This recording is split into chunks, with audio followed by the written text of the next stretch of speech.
الحمد لله الحمد لله الذي أرسل رسوله بالهدى ودين الحق. الحمد لله الذي من على المؤمنين إذ بعث فيهم رسولا. والصلاة والسلام على أشرف الأنبياء والمرسلين الذي من كان نبيا وآدم بين الماء والطين وعلى آله وأصحابه الطيبين والطاهرين. اما بعد فاعوذ باللہ من الشیطان الرجیم. بسم اللہ الرحمن الرحیم. ان اللہ وملائکتہ یصلون علی النبی یا ایہا الذین آمنوا صلوا علیہ وسلموا تسلیما.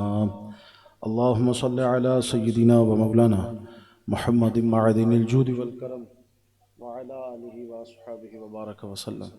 صلاۃ وسلام علیکم صلاۃ و سلام علیکہ یا سیدی یا رسول اللہ. ہزار بار بشویم دہن ز مشک و گلاب، ہنوز نام تو گفتن کمال بے ادبی. ادب گاہ است زیر آسماں از عرش نازک تر، نفس گم کردہ می آید چنے دبا یزیدی جا. شاہوں سے ملا ہے نہ سکندر سے ملا ہے، اللہ کا عرفان تیرے در سے ملا ہے. جس کو بھی ملا ہے وہ مقدر سے ملا ہے، ہم کو تو مقدر بھی تیرے گھر سے ملا ہے. مختصر حمد و ثنا کے بعد انتہائی واجب الاحترام اس بزم میں موجود، محفل میں موجود تمام ہی ارباب علم و دانش عاشقان رسول، اللہ رب العزت کا فضل و احسان ہے کہ اس نے ہمیں اپنی زندگی میں ایک مرتبہ پھر ایسی بابرکت نورانی اور روحانی محفل میں حاضری کا شرف عطا فرمایا. دعا ہے اللہ رب العزت ہم سب کی اس حاضری کو اپنی بارگاہ میں قبول فرمائے. ہمارے میزبان نے بڑی محبت کے ساتھ اپنے گھر پر اس محفل میلاد کا اہتمام کیا. اللہ رب العزت ان کے اس انتظام، اہتمام، انصرام کو اپنی بارگاہ میں شرف قبولیت عطا فرمائے. ان کے اس اہتمام کو، میری آپ کی، ہم سب کی اس حاضری کو بروز قیامت اللہ رب العزت ہماری بخشش اور مغفرت کا ذریعہ اور وسیلہ بنائے. دوستوں، مجھ سے قبل بہت خوبصورت انداز میں، خوبصورت ثناخواں، خوبصورت کلاموں کے ذریعے نبی کریم صلی اللہ علیہ وسلم کی مدح و ثنا کر رہے تھے اور نعت خوانی کا سلسلہ جاری تھا. محفل کے ان اختتامی لمحات میں کچھ کلمات آپ کی خدمت میں پیش کریں گے. پھر اس کے بعد مختصر وقت میں اپنی بات کو مکمل کر کے، کیونکہ اب وقت کے دامن میں اتنی گنجائش نہیں کہ بات کو طویل کیا جائے، میزبان کے لیے ایک مشورہ میرا ضرور ہے کہ آپ جب اپنے گھر پر محفل سجاتے ہیں بہت خوبصورت ماحول بنتا ہے اور خوبصورت رنگ بنتا ہے، اور جب نعت خواں آپ ایسے بلاتے ہیں کہ پھر دل کرتا ہے کہ پھر نعتیں سنتا رہے آدمی. سچی بات یہ کہ ہم بھی بیٹھے ہوتے ہیں تو مزہ اتنا آتا ہے کہ یہ نعت خوانی کا سلسلہ تھمنے نہ پائے اور یوں ہی سلسلہ چلتا رہے. تو مشورتاً یہ کہ آئندہ کریں تو 2 روزہ محفل ذکر و نعت کریں. ایک دن جو ہے وہ نعت خوانی کا اہتمام ہو اور پھر ایک دن جو ہے وہ بیان کا اہتمام ہو، تاکہ تسلی اور سکون کے ساتھ ہم اپنی بات بھی مکمل کر سکیں. اللہ رب العزت ہماری اس حاضری کو اپنی بارگاہ میں قبول فرمائے. قبل اس کے کہ میں اپنی گفتگو کا آغاز کروں، محبت کے ساتھ مل کر بآواز بلند درود و سلام کو نظر نہ پیش کیجئے. پڑھیے صلی اللہ علیہ یا رسول اللہ وسلم علیک یا حبیب اللہ. اور اونچا پڑھیے صلی اللہ علیک یا رسول اللہ وسلم علیک یا حبیب اللہ. حضرت سیدنا انس بن مالک رضی اللہ تعالی عنہ سے مروی حدیث مبارکہ ہے، نبی کریم صلی اللہ علیہ وسلم نے ارشاد فرمایا، تم میں سے کوئی اس وقت تک کامل مومن نہیں ہو سکتا جب تک وہ اپنے ماں باپ سے بڑھ کر، اپنی اولاد سے بڑھ کر اور دنیا کے تمام رشتوں سے بڑھ کر جب تک مجھ سے محبت نہیں کرے گا، اس وقت تک اس کا ایمان کامل ہو نہیں سکتا. قال النبی صلی اللہ علیہ وسلم لا یؤمن احدکم حتی اکون احب الیہ من والدہ و ولدہ والناس اجمعین. ماں باپ سے بڑھ کر، اولاد سے بڑھ کر، اور والناسی اجمعین میں تمام رشتے آ گئے، تمام تعلقات آ گئے۔ ہر ایک سے بڑھ کر جب تک مجھ سے محبت نہیں کرے گا اس وقت تک اس کا ایمان کامل نہیں ہو سکتا۔ کامل مومن اس وقت ہوتا ہے جب وہ ہر ایک سے بڑھ کر نبی کریم صلی اللہ علیہ وسلم سے محبت کرتا ہے۔ اور یہی بات قرآن مجید فرقان حمید میں قدر تفصیل کے ساتھ اللہ رب العزت نے ارشاد فرمائی۔ اے محبوب آپ ارشاد فرمائیے، قل ان کان آباؤکم و ابناؤکم و اخوانکم و ازواجکم و عشیرتکم و اموال اقترفتموها و تجارت تخشون کسادها و مساکن ترضونها احب الیکم من اللہ و رسولہ و جہاد فی سبیلہ فتربصوا حتی یأتی اللہ بامرہ واللہ لا یہدی القوم الفاسقین۔ جو بات حضور علیہ الصلوۃ والسلام نے حدیث مبارکہ میں ارشاد فرمائی، قرآن مجید فرقان حمید میں اس چیز کو قدر تفصیل کے ساتھ ارشاد فرمایا گیا۔ اے محبوب آپ ارشاد فرمائیے، اگر تمہارے ماں باپ، تمہاری اولاد، تمہارے بہن بھائی، تمہاری بیویاں، عورتیں، تمہارے کنبے والے، یہاں تک کہ جو مال تم کماتے ہو، وہ تجارت جس میں خسران کا تمہیں اندیشہ ہے، وہ مکان، وہ محلات جن سے تم محبت کرتے ہو، ارشاد فرمایا احب الیکم من اللہ و رسولہ و جہاد فی سبیلہ، اگر یہ ساری چیزیں تمہیں اللہ رب العزت، اس کے محبوب علیہ الصلوۃ والسلام اور اللہ اور اس کے محبوب کے راستے میں کوشش کرنے سے زیادہ اگر تمہیں محبوب ہے، ارشاد فرمایا فتربصوا، تو ٹھہرو، حتی یأتی اللہ بامرہ، یہاں تک کہ پھر اللہ کا حکم آ جائے، واللہ لا یہدی القوم الفاسقین۔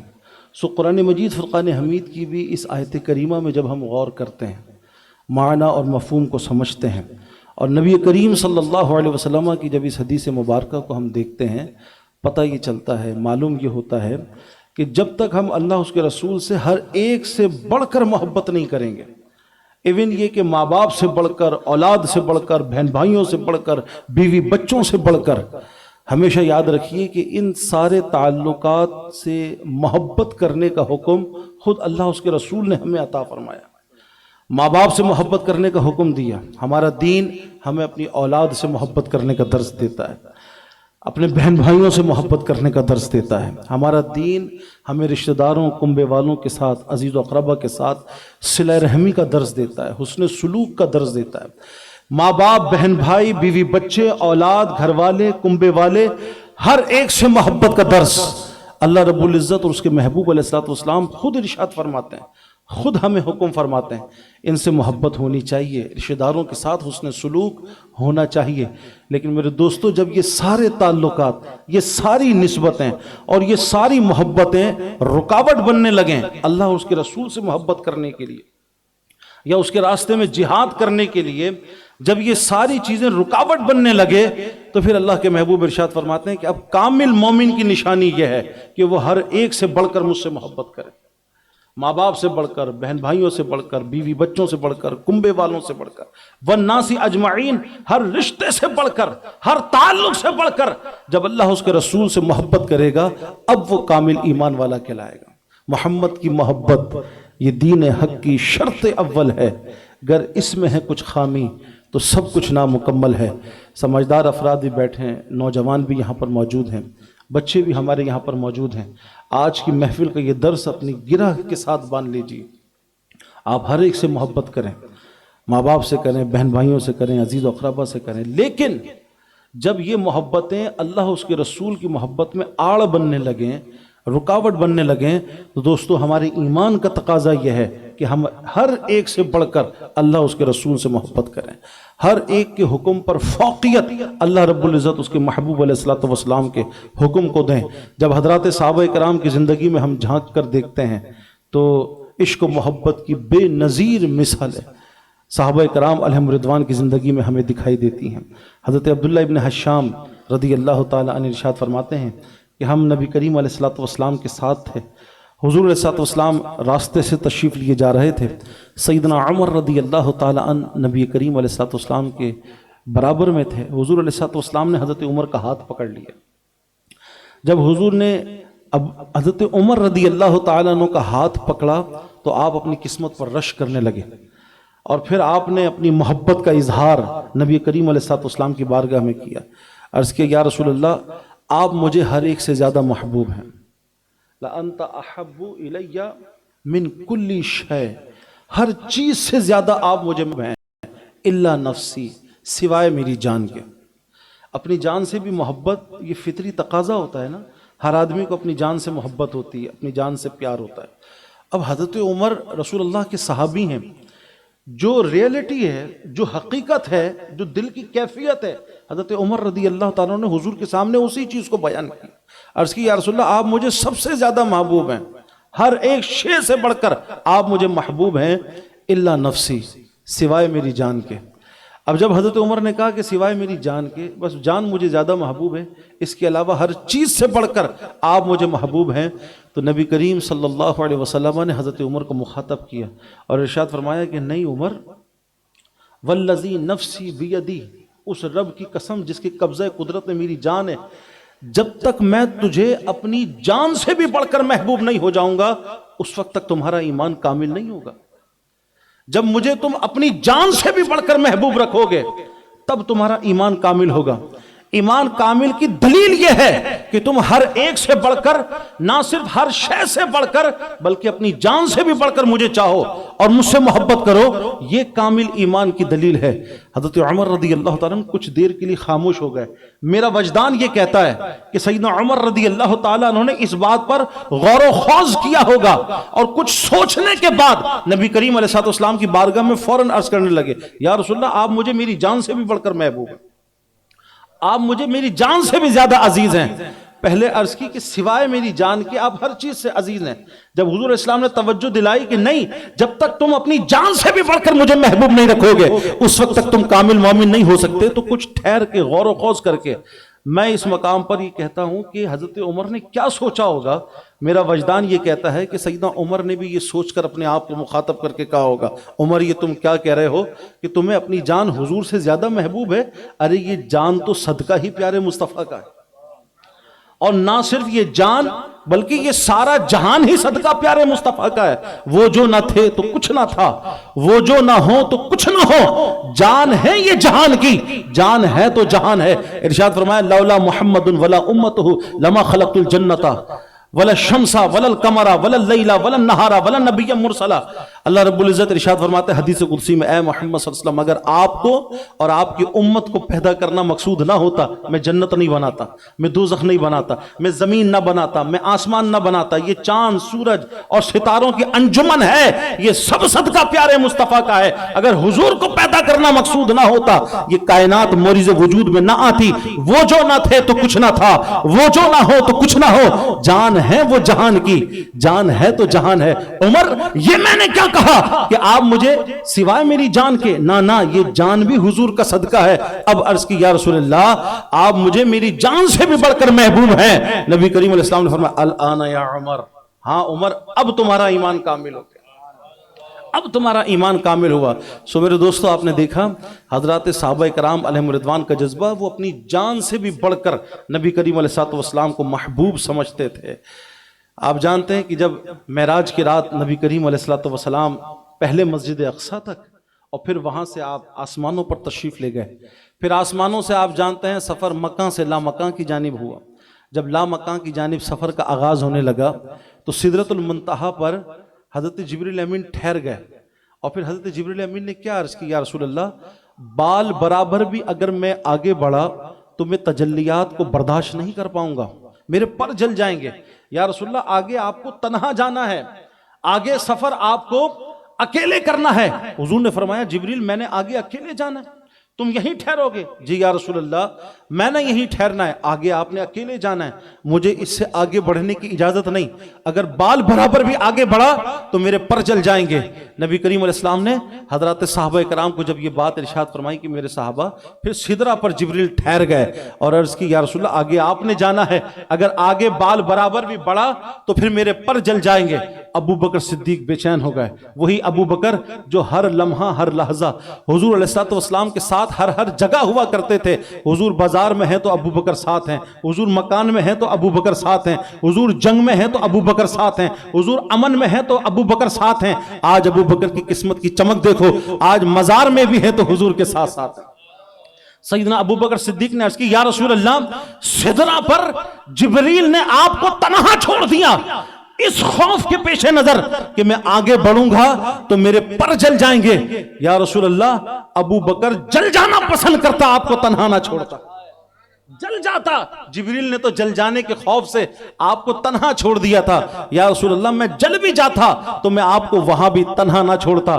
کیوں؟ کیونکہ صحابہ جانتے تھے نبی کریم علیہ الصلوۃ والسلام ہمیں اپنی جانوں سے زیادہ محبوب ہیں. جب جانوں سے زیادہ محبوب ہوتے ہیں تب ایمان مومن کا کامل ہوتا ہے. اللہ اکبر. صحابہ کرام تو اپنی قسمت پر رش کیا کرتے تھے کہ یہ جان بھی حضور کے نام پر قربان کریں, یہ جان بھی نبی کریم علیہ الصلوۃ والسلام کے نام پر لٹائیں. میدان احد کے اندر جب یہ شیطان نے خبر مشہور کر دی قد قتل محمد صلی اللہ علیہ وسلم, اللہ کے محبوب شہید کر دیے گئے, ایک شور مچ گیا, ایک ہنگامہ برپا ہو گیا کہ اللہ کے محبوب شہید کر دیے گئے. اور یہ خبر آنن فانن میدان احد سے مدینے کی گلیوں میں پہنچ گئی. جس نے سنا وہ بے چین ہو گیا. با پردہ خواتین بھی جو نبی کریم علیہ الصلوۃ والسلام سے والہانہ عشق کرتی تھیں, پیار کرتی تھیں, وہ بھی بے چین ہو گئی. ایک خاتون پردے میں اپنے آپ کو لپیٹ کر میدان احد کی طرف دوڑ پڑی وارفتگی کے ساتھ. جو بھی راستے میں ملتا وہ اس سے پوچھتی کہ مجھے یہ بتاؤ کہ حضور علیہ السلام کس حال میں. کسی نے کہا جناب میدان احد میں آپ کے والد صاحب نے جام شہادت نوش کر لیا, آپ کے والد شہید ہو گئے. وہ کہتے ہیں ٹھیک ہے والد شہید ہو گئے, لیکن مجھے یہ بتاؤ کہ آمنہ کے لال کیسے ہیں, ہمارے محبوب آقا کیسے ہیں. کسی نے کہا کہ جی تمہارا شوہر شہید ہو گیا. اس نے کہا ٹھیک ہے شوہر شہید ہو گیا, لیکن مجھے یہ بتاؤ کہ میرے آقا کس حال میں. کچھ دور آگے بڑھی, کسی نے کہا تیرا لخت جگر بھی شہید ہو گیا, تیرا بیٹا بھی شہید ہو گیا. کہنے لگی ٹھیک ہے مجھے یہ بتاؤ حضور کس حال میں ہے. لوگوں نے کہا حضور خیر و عافیت سے ہیں, حضور سلامت ہیں. کہا نہیں مجھے حضور کے دربار میں لے کے چلو. نبی کریم علیہ الصلوۃ والسلام کے دربار اقدس میں حاضر ہوئی. حضور علیہ الصلوۃ والسلام کو جب اپنی نگاہوں سے دیکھا تو تاریخ کا یہ جملہ آج بھی کتابوں کے اندر موجود ہے کہ حضور علیہ الصلوۃ والسلام کو دیکھنے کے بعد اس عورت نے جو کچھ کہا, یا رسول اللہ باپ شہید ہو گیا, میرا شوہر شہید ہو گیا, میرا بیٹا شہید ہو گیا, لیکن کلو مصیبت بعدک جلل. حضور اگر آپ سلامت ہیں تو ساری مصیبتیں ہیں, بس آپ سلامت ہیں ساری مصیبتیں ہیں. دوستو لا یؤمن احدکم حتی اکون احب الیہ من والدہ وولدہ والناس اجمعین. اسی میدان احد کے اندر لوگوں نے دیکھا کہ ایک زخمی ہے جو درد سے کرا رہا ہے, زخموں سے چور چور ہے. توجہ ہے آپ کی میری طرف, بات سمجھ میں آ رہی ہے, مشکل بات تو نہیں کر رہا میں. آپ ایک زخمی درد سے اور زخموں سے چور کرا رہا ہے. لوگ اس کے پاس پانی لے کر آئے, دیکھا کہ اس کے ہونٹوں کو جنبش ہو رہی ہے, کچھ کہنا چاہ رہا ہے. کان قریب کیے تو وہ اپنی زبان سے کہہ رہا تھا کہ کوئی میرے محبوب آقا تک یہ خبر پہنچا دے کہ ان کا غلام زیاد دنیا سے جا رہا ہے, وہ زخموں سے چور ہے, دنیا سے جا رہا ہے, کوئی آقا علیہ الصلوۃ والسلام تک یہ خبر پہنچا دے. لوگ دوڑتے ہوئے نبی پاک علیہ الصلوۃ والسلام کی خدمت اقدس میں حاضر ہوئے. حضور علیہ الصلوۃ والسلام نے جب اپنے غلام کا یہ حال سنا تو فوراً اس کے سرہانے تشریف لے کر کے آئے. نبی کریم علیہ الصلوۃ والسلام نے آواز دی, زیاد آنکھیں کھولو, دیکھو میں آ گیا. حضرت زیاد نے آنکھیں کھولی. نبی کریم علیہ السلام نے ارشاد فرمایا کہ زیاد صبر کرو, تمہاری دل کی کوئی خواہش ہو تو مجھے بیان کرو. حضرت زیاد کچھ بول تو نہ پائے, لیکن جو زخموں سے چور بدن تھا اس کو بمشکل گھسیٹتے ہوئے حضور اسلام کے قریب آئے اور اپنا سر جو ہے حضور کے قدموں میں رکھ دیا, اور پھر زبان سے کہنے لگے رضیت باللہ ربا وبالاسلام دینا وبمحمد نبینا. اور پھر اس کے بعد فزت برب الکعبہ, فزت برب الکعبہ, میں اللہ کے رب ہونے پر راضی, حضور کے نبی ہونے پر راضی, اسلام کے دین حق ہونے پر راضی. اور پھر اس کے بعد فزت برب الکعبہ, اور فزت برب الکعبہ یعنی کعبے کے رب کی قسم میں کامیاب ہو گیا, کعبے کے رب کی قسم میں کامیاب ہو گیا. یہ جملے آخری زبان سے ادا کیے اور اپنی جان جان آفرین کے سپرد کر دی. گویا حضور نبی کریم علیہ الصلوۃ والسلام کے قدموں میں جان دے دینا فزت برب الکعبہ, کعبے کے رب کی قسم میں کامیابی. تو اس سے بڑھ کر اور کیا کامیابی تھی کہ اللہ رب العزت نے ان کو شہادت سے سرفراز فرمایا. شہادت قریب ہے, اسے وہ اپنے لیے اعزاز تصور کرتے ہیں، لیکن قربان جائیں عاشق جو ہوتا ہے اس کا انداز ٹھیک ہے، شہادت بہت افضل امر ہے، لیکن افضلیت کی بات تو یہ ہے کہ جب جان جا رہی ہو تو یہ سر حضور کے قدموں میں، عاشق کے دل کی خواہش۔ کسی شاعر نے بہت خوبصورت انداز سے کہا، نجم کی اے خدا آرزو ہے یہی، نجم کی اے خدا آرزو ہے یہی، عاشق زار کی آبرو ہے یہی، موت کے وقت سر ان کے قدموں پہ ہو، دید ہوتی رہے، دم نکلتا رہے، موت کے وقت سر ان کے قدموں پہ ہو، دید ہوتی رہے، دم نکلتا رہے۔ زید ابن حارثہ جب چھوٹے تھے، 8 سال کی عمر تھی، آپ کو غلام بنا دیا گیا تھا، بازاروں میں بکتے چلے گئے، خدیجہ الکبریٰ رضی اللہ تعالیٰ عنہ کی ملکیت میں آئے۔ پھر جب حضرت خدیجہ کا نکاح نبی پاک علیہ السلام سے ہوا تو حضرت خدیجہ نے حضرت زید جو کم سن تھے حضور کی خدمت میں غلام بطور تحفہ پیش کیا۔ جب حضور کی خدمت میں یہ تحفہ غلام کا پیش کیا تو پھر اس کے بعد سے حضرت زید حضور کی خدمت میں رہا کرتے، حضور کی خدمت بجا لاتے، وضو کا پانی پیش کیا کرتے، گھر کے کام کاج کیا کرتے، اور حضور نبی کریم علیہ السلام کی صحبت کی برکتیں حاصل کر رہے تھے اور بہت خوش تھے۔ لیکن دوسری طرف جو حضرت زید ابن حارثہ کے گھر والے تھے، ان کے ماں باپ تھے، ان کے بہن بھائی تھے، وہ آپ کے فراق میں تڑپتے رہتے تھے۔ جس کے گھر کا لاڈلا لاپتہ ہو جائے تو ان کے گھر والوں کی کیفیت کیا ہوتی ہے، آپ ذرا اس میں غور و خوض کر سکتے ہیں۔ حضرت زید ابن حارثہ تو حضور کی خدمت میں تھے، گھر والوں کو اطلاع ملی، بہت تلاش بسیار کے بعد جب نہ پا سکے، کسی نے خبر دی کہ جناب تمہارا بیٹا تو مکے میں محمد بن عبداللہ صلی اللہ علیہ وسلم، وہ تو ان کی غلامی میں ہے، مکے میں ہے تمہارا بیٹا۔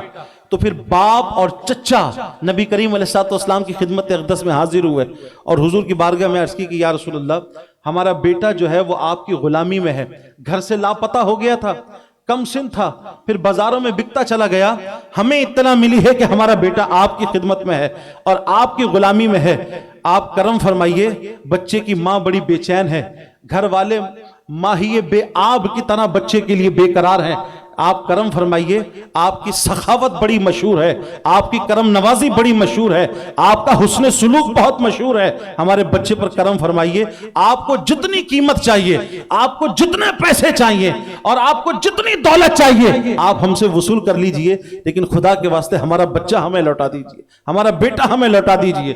نبی کریم علیہ السلام مسکرائے، زید کے والد حارث سے کہا کہ مجھے تمہارے پیسوں کی ضرورت نہیں، مجھے تمہاری دولت کی ضرورت نہیں، تم زید سے پوچھو، وہ جانا چاہتا ہے تم اس کو اپنے ساتھ لے جاؤ، بغیر پیسوں کی اپنے ساتھ لے جاؤ۔ حضرت زید کو نبی کریم علیہ السلام نے بلایا اور بلا کر کے ارشاد فرمایا، زید دیکھو تمہارے والد اور چچا آئے ہیں، تم سے ملنے آئے۔ حضرت زید رضی اللہ تعالیٰ عنہ نے جب نبی کریم علیہ السلام کے حکم پر اپنے والد کو دیکھا تو والد اور چچا کو دیکھا تو ایک عرصے کے بعد آج باپ بیٹے کی ملاقات ہوئی تھی، ایک عرصے کے بعد چچا کے سامنے بھتیجا کھڑا تھا، بے قرار ہو کر باپ کی چھاتی کے ساتھ لگ گئے، سینے کے ساتھ لگ گئے، باپ کی بھی آنکھوں سے آنسو جاری ہو گئے، بیٹا بھی تڑپ تڑپ کر کے رونے لگا، پھر چچا نے سینے سے لگایا، باپ نے تسلی دی کہ بیٹا میں تمہیں لینے کے لیے آیا ہوں اور تمہیں ہمارے ساتھ چلنا ہوگا۔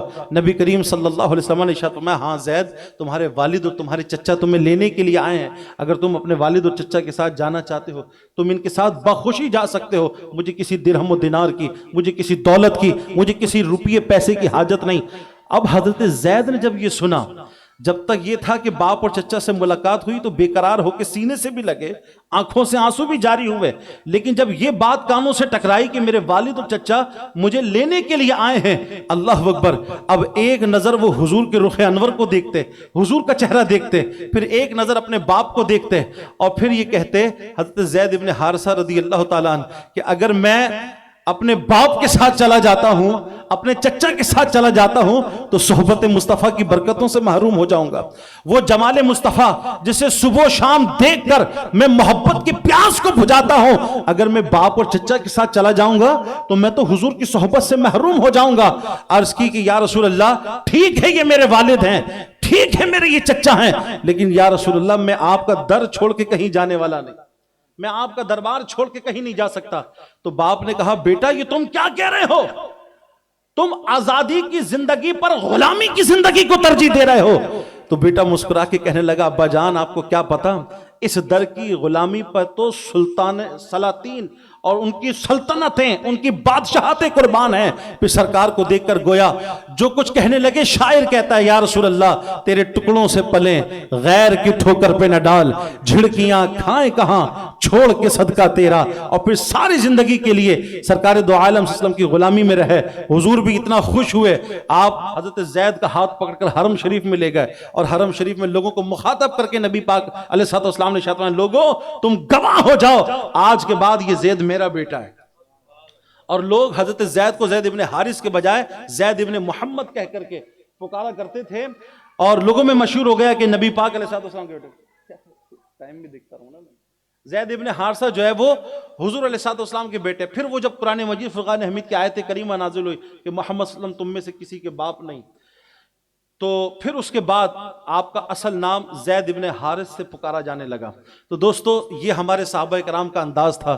لا یؤمن احدکم حتی اکون احب الیہ من والدہ وولدہ والناس اجمعین. میں اپنی گفتگو کو سمیٹتے ہوئے جو دعوت فکر آپ کی خدمت میں پیش کرنا چاہتا ہوں کہ دیکھیے محبت کا تقاضا یہ ہوتا ہے، عشق اور پیار کا تقاضا یہ ہوتا ہے کہ آدمی جس سے محبت کرتا ہے وہ اس کو فالو کرتا ہے، اس کی اطاعت کرتا ہے، اس کی فرما برداری کرتا ہے، اس کی نقالی کرتا ہے. محبوب جس سے محبت کی جاتی ہے اس کے انداز کو اختیار کرنے کی کوشش کرتا ہے. قرآن مجید فرقان حمید بھی محبت کرنے والوں کو مخاطب کر کے ارشاد فرماتا ہے قل ان کنتم تحبون اللہ فاتبعونی یحببکم اللہ. تم کہتے ہو ہمیں اللہ سے محبت ہے، ہم محبت کرنے والے ہیں، عشق کرنے والے ہیں، پیار کرنے والے ہیں. اللہ رب العزت ارشاد فرماتا ہے ان کنتم تحبون اللہ فاتبعونی. اگر تم محبت کی بات کرنے والے ہو، محبت کے نعرے لگانے والے ہو تو تمہیں یہ محبت کے راگ الاپنے کی ضرورت نہیں، محبت کی تسبیحیں پڑھنے کی ضرورت نہیں. اللہ ارشاد فرماتا ہے اگر تم محبت کرنے والے ہو تو فاتبعونی، میرے مصطفیٰ کی اتباع کرو، ان کی فرما برداری کرو. جب تم ان کی فرما برداری کرو گے پھر تمہیں یہ کہنے کی ضرورت نہیں پڑے گی ہم اللہ سے محبت کرنے والے ہیں، ہم اللہ سے محبت کرنے والے ہیں. رب ارشاد فرماتا ہے جو میرے مصطفیٰ کی تابعداری کرو گے، ان کی غلامی اختیار کرو گے، اللہ ارشاد فرماتا ہے یحببکم اللہ، پھر وہ رب تمہیں اپنا محبوب بنا لے گا. تمہیں یہ کہنے کی ضرورت نہیں کہ تم اللہ سے محبت کرتے ہو. اللہ فرماتے ہو تم میرے مصطفیٰ کی اتباع کرو، تم انہیں اپنا آئیڈیل بناؤ، انہیں اپنا محبوب بناؤ، ان کی زندگی کو فالو کرو، ان کی نقالی کرو، ان کی پیروی کرو. اللہ فرماتا ہے جب تم ان کی کامل اتباع کرو گے تو یحببکم اللہ، پھر تمہیں کہنے کی ضرورت نہیں بلکہ میں خود تمہیں اپنا محبوب بنا لوں. یحببکم اللہ، گویا کہ محمد سے وفا، تو نے تو ہم تیرے ہیں، یہ جہاں چیز ہے کیا سب لوح و قلم تیرے ہیں. دوستو آج نبی پاک کی محبت میں ہم یہاں پر جمع ہوئے، محفل میلاد میں شریک ہوئے. اللہ رب العزت ہمارے میزبان کو بھی، حاضرین کو بھی اس محفل میلاد کی تمام تر خیر و برکتوں سے مالا مال فرمائے. لیکن دوستو حضور کی محبت میں جمع ہونے والوں ذرا غور تو کرو کہ آج جب ہم حضور سے محبت کی بات کرتے ہیں، حضور سے عشق کی بات کرتے ہیں تو حضور کی اطاعت، فرما برداری اور اتباع کہیں ہماری زندگی میں دکھائی دیتی؟ آج ہم اپنی زبان سے، اپنے منہ سے عشق مصطفیٰ کے دعوے کرتے تھکتے نہیں ہیں. نبی پاک علیہ السلام کے نام پر جان قربان کرنے کی باتیں کرتے ہیں اور نعرے لگاتے ہیں. ٹھیک ہے میں نہیں کہتا یہ کوئی دروغ گوئی ہے، ہر ایک کا اپنا عشق ہے، اپنی محبت ہے، وہ اپنے دعوے میں کتنا سچا ہے یہ تو اللہ رب العزت جانتا ہے، یہ اس کے علم میں ہے. میں اور آپ کوئی فیصلہ کرنے والے نہیں کہ جناب والا وہ اپنے دعوے میں سچا ہے یا جھوٹا، لیکن ہر دعوے کی کچھ دلیل ہوتی ہے. میں تو دعوت فکر کے طور پہ عرض کر رہا ہوں کہ اگر ہم اپنے دعوے محبت میں، دعوے عشق میں اگر ہم سچے ہیں تو اگر حضور سے محبت کی بات میں سچے ہیں تو حضور کا کوئی طریقہ ہماری زندگی میں دکھائی دیتا، حضور کی کوئی ادا ہماری زندگی میں دکھائی دیتی ہے. نبی پاک علیہ السلام کا حسن کردار، حضور علیہ الصلوۃ والسلام کی زندگی کے شب و روز، نبی پاک علیہ الصلوۃ والسلام کی شیریں مقالی، حضور کا تحمل، حضور علیہ الصلوۃ والسلام کا عفو درگزر، یہ ساری وہ مبارک سنتیں ہیں جس سے آج ہمارا سماج، ہماری سوسائٹی، ہمارا معاشرہ اور مسلمانوں کی زندگی خالی۔ ایک مثال آپ کی خدمت میں پیش کرتا ہوں۔ انس بن مالک کہتے ہیں ہم نبی کریم علیہ الصلوۃ والسلام کے ساتھ تھے، حضور علیہ الصلوۃ والسلام اپنے گلے میں ایک یمنی چادر ڈالے ہوئے تھے، اس یمنی چادر کے کنارے تھوڑے کھردرے تھے، نبی کریم علیہ الصلوۃ والسلام کے گلے کے اندر وہ یمنی چادر تھی۔ ایک دیہاتی آیا، اس دیہاتی نے آگے بڑھ کر سب سے پہلے نبی پاک علیہ الصلوۃ والسلام کے گلے میں جو چادر تھی اس چادر کو پکڑا اور پکڑ کے زور سے کھینچا۔ انس بن مالک کہتے ہیں ایسی سختی کے ساتھ اس چادر کو کھینچا کہ اس چادر کے جو کھردرے کنارے تھے اس سے نبی پاک علیہ السلام کی گردن پر خراشیں آ گئیں۔ انس بن مالک کہتے ہیں کہ اس چادر کو کھینچنے کے بعد سختی کے ساتھ پھر اس دیہاتی نے کہا کہ جو اللہ نے آپ کو عطا فرمایا اس میں سے ہمیں بھی عطا فرمائیے۔ ٹھیک ہے، بات بہت اچھی ہے، وہ مانگ رہا ہے، سوال کر رہا ہے نبی پاک علیہ السلام کے دربار میں، اپنی حاجت پیش کر رہا ہے، لیکن دوستو انداز کیا ہے اس کا؟ نبی کریم علیہ السلام کی بارگاہ میں اس جہالت کا مظاہرہ کرتے ہوئے چادر کو کھینچا، حضور کے گلے پر خراچیں آئیں اور پھر کہنے لگا اللہ نے جو آپ کو عطا فرمایا ہے آپ اس میں سے ہمیں عطا فرمائیے، مجھے نوازیے، مجھے عطا فرمائیے۔ ایک مثال آپ کی خدمت میں پیش کروں، 5 اسٹار کی چورنگی پر جو سگنل لگے ہوئے ہیں، آپ کو وہ ٹریفک پولیس والے نے روکا، ہاتھ دیا، آپ نے اپنی گاڑی کو روک دیا، کچھ دیر آپ نے ویٹ کرنا ہے، ابھی اگلی رو سے گاڑیوں نے جانا ہے، جب یہ سڑک پار ہو جائے گی پھر آپ کو اجازت ملے گی آپ آگے جائیں۔ کچھ دیر کے لیے آپ نے گاڑی کو روک دیا، بریک کر دیا، بائک کو آپ نے روک دیا، اور آپ جانتے کراچی کی سڑکوں میں کہیں سگنل ہو جائے اور گاڑی تھوڑی دیر کے لیے بھی رکے تو فوراً سائل آ جاتے ہیں، بھکاری آ جاتے ہیں، مانگنے والے آ جاتے ہیں۔ سپوز آپ نے گاڑی روکی اور پھر کوئی بھکاری آ گیا مانگنے والا، لیکن اس نے ابھی سوال نہیں کیا، سب سے پہلے آپ کا گریبان پکڑا، اور گریبان پکڑنے کے بعد اس نے آپ کو کھینچا، اور کھینچنے کے بعد پھر اس نے کہا اللہ کے نام پہ دینا مجھے۔ تو بھائی کراچی والے ہو، اتنا تو میں جانتا ہوں کہ تم کچھ دو نہ دو اس کو کم سے کم، ایسا ہی ہے۔ ایک تو بھیک مانگ رہا ہے، سوال کر رہا ہے، اور اوپر سے تیرا انداز یہ بھیک مانگنے کا، گریبان پکڑا، پورا ہلا دیا، گاڑی ہل گئی، اور پھر کہتا ہے اللہ کے نام پہ کچھ دے دو مجھے، یہ بھیک مانگنے کا انداز ہے۔ تو جو ہمارا سلوک ہوگا اس کے ساتھ وہ کسی سے ڈھکا چھپا نہیں، لیکن قربان جائیے نبی پاک علیہ الصلوۃ والسلام کی شان تو یہ ہے، اللہ فرماتا ہے فَبِمَا رَحْمَةٍ مِّنَ اللَّهِ لِنْتَ لَهُمْ وَلَوْ كُنْتَ فَظًّا غَلِيظَ الْقَلْبِ لَانفَضُّوا مِنْ حَوْلِكَ۔ اللہ نے آپ کو اپنی رحمت سے نرم دل بنایا ہے، بولیے نا سبحان اللہ۔ اللہ نے اپنے فضل سے، اپنی رحمت سے آپ کو نرم دل بنایا ہے۔ وَلَوْ كُنْتَ فَظًّا غَلِيظَ الْقَلْبِ، اگر آپ سخت روح ہوتے، سخت دل کے مالک ہوتے، لَانفَضُّوا مِنْ حَوْلِكَ۔ یہ جو صحابہ کی جھرمٹ ہے، یہ چاروں طرف جانثانوں کا ہجوم ہے، اور ہر ایک آپ کے اشارے ابرو پر اپنی جان قربان کرنے کے لیے تیار ہے، گویا زبان حال سے یہ کہہ رہا ہے کروں تیرے نام پہ میں جان فدا، نہ بس ایک جان، 2 جہاں فدا، 2 جہاں سے بھی نہیں جی بھرا، کروں کیا کروڑوں جہاں نہیں۔ اگر آج آپ کی بزم میں ابو بکر صدیق موجود ہیں، آپ کی محفل میں حضرت عمر موجود ہیں، عثمان غنی ہے، مولا علی ہے، جانثاروں کا ہجوم ہے۔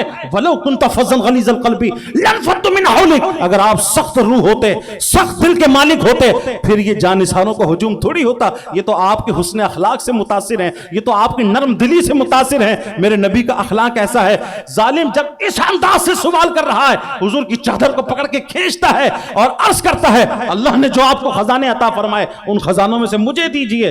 جب یہ سلوک ہوا تو نبی کریم علیہ السلام نے صحابہ کی طرف دیکھا، مسکرا کے کہا یہ جو مانگ رہا ہے اس کو عطا فرما دو، یہ جو مانگ رہا ہے اس کو عطا فرما دو۔ دوستو میرے نبی کا تحمل ایسا تھا، میرے نبی کا عفو درگزر ایسا تھا، میرے نبی پاک علیہ السلام کا حسن سلوک ایسا تھا۔ بس تھوڑا اس کو ٹٹول لو اپنے اندر، یہی میرا آج کا بیان اور یہیں پر میرا اختتام بس۔ اور پھر وہ بڑے بڑے دعوے، ساری رات کی محفلیں ملا دیں اور نعت خوانی کی محفلیں، عشق رسول کے دعوے کرتے کرتے ہم نہ تھکیں۔ ہم کیا نہیں تھکیں، یا تو بڑے بڑے لوگ نہیں تھک رہے، بڑے بڑے منصب پر بیٹھے ہیں، آئے دن جب ٹی وی کھولو خبریں آئیں تو بڑے بڑے لوگوں کو ہم عشق مصطفیٰ کے نعرے لگاتے دیکھتے ہیں، اور مجاہد ناموس رسالت بنے ہوئے۔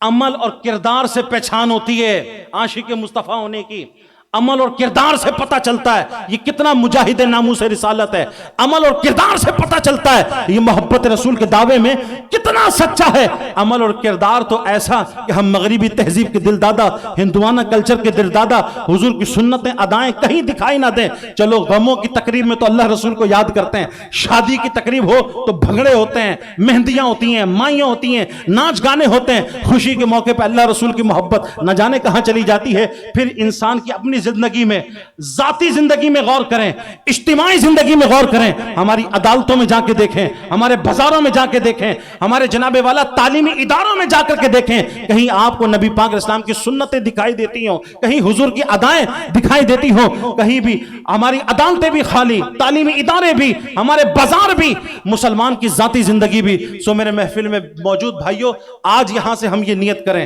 ارادہ کریں، اسے محض رسمی محفل نہ سمجھیں۔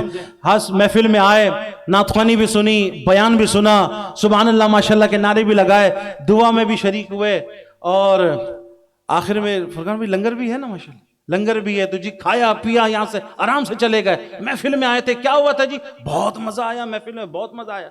وہ کیا ارادہ کر کے اٹھے، کیا عزم کر کے اٹھے، کیا نیتیں کی، کیا چینج آیا لائف میں، کیا تمہارے اندر تبدیلی واقع ہوئی؟ یہ تو بالکل ایسی تبدیلی جیسے پاکستان میں تبدیلی کے نعرے صرف نعرے ہی لگتے ہیں، تبدیلی کہیں دکھائی نہیں دیتی۔ اسی طرح مسلمان کی زندگی میں بھی کہیں تبدیلی دکھائی نہیں دے رہی، محفلیں روز ہو رہی ہیں، شرکت ہم روز کر رہے ہیں۔ سو میرے بھائیو، آج یہاں سے نیت کر کے اٹھو، انشاءاللہ اپنی زندگی کو حضور کی زندگی کی طرح گزاریں گے، اپنی زندگی کی شب و روز کو نبی پاک علیہ السلام کی اداؤں کے مطابق، حضور کے طریقے کے مطابق، جیسا حضور کا تحمل تھا، جیسے حضور کا عفو درگزر تھا، جیسے نبی پاک علیہ السلام شیریں مقال تھے، اپنے تو اپنے پرائے بھی جب حضور کے دربار میں آتے تھے، غیر بھی جب حضور کے دربار میں آتے تھے، حضور کی زلفوں کے اسیر بن جاتے تھے۔ اپنا تو بھائی بھی اگر سامنے سے آتا ہمیں دیکھ لینا، وہ بھی گلی سے رستہ کاٹ کے ادھر نکل جاتا ہے۔ پڑوسی آتا دیکھو، اوہو سیٹ سوار ہے، ادھر سے رستہ کٹ کے نکلو، ایسے گھبراتے ہیں لوگ ہم سے۔ سو ہماری گفتگو، ہمارا کردار نبی پاک علیہ السلام کی اداؤں کے مطابق ہو جائے۔ فنا اتنا تو ہو جاؤں میں تیری ذات عالی میں، جو مجھ کو دیکھ لے اس کو تیرا دیدار ہو جائے۔ وما توفیق الا باللہ العلی العظیم۔